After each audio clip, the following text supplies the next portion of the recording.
Kat bawah ada Pak Chor ni, dekat bawah ada penajaan, pada syarikat kerajaan apa benda ni. Kepala bapak dia cerita pasal lembu ni, apa benda pasal lembu ni. Ada penajaan kerajaan apa benda biasa. Aku betul-betul buruk. Dia curi lembu bapak aku. Aku nak minta Pakcik Din, Pakcik Kamar keluar pasal statement pasal tim F tu. F team tu kan. Pasukan F tu. Ni, pasal lembu ni.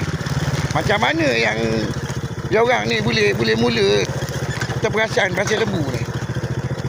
Pasal operasi kambing dengan benda ke.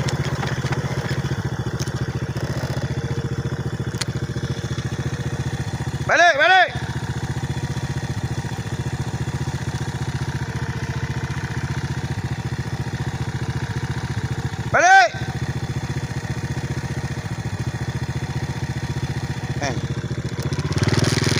Yang saya bawa balik, yang Ustaz Ma'in kat bawah lembu dia tu, yang dekat rumah dia tu, buat bubuk Ashura tu. Saya yang bayar lembu tu bawa balik kemari. Ayah saya bagi duit, suruh dia pergi bayar duit lembu.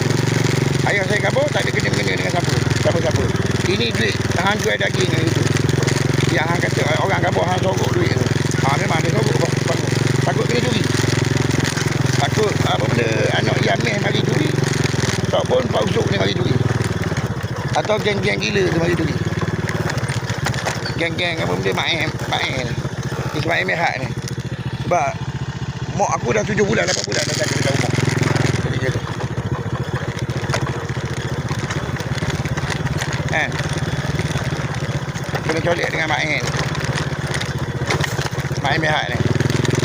Dia ada kekuasaan dia. Kekuasaan dia pada macam bentuk ilham laduni, pada bentuk syariat tu. Kan?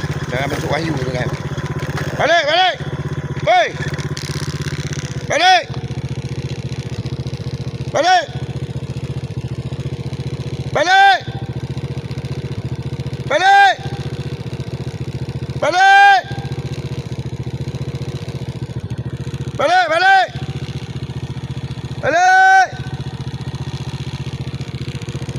Dalam bentuk syariat, bentuk wahyu tu kan.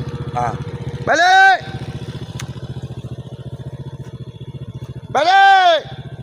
Oi! Kuda, balik!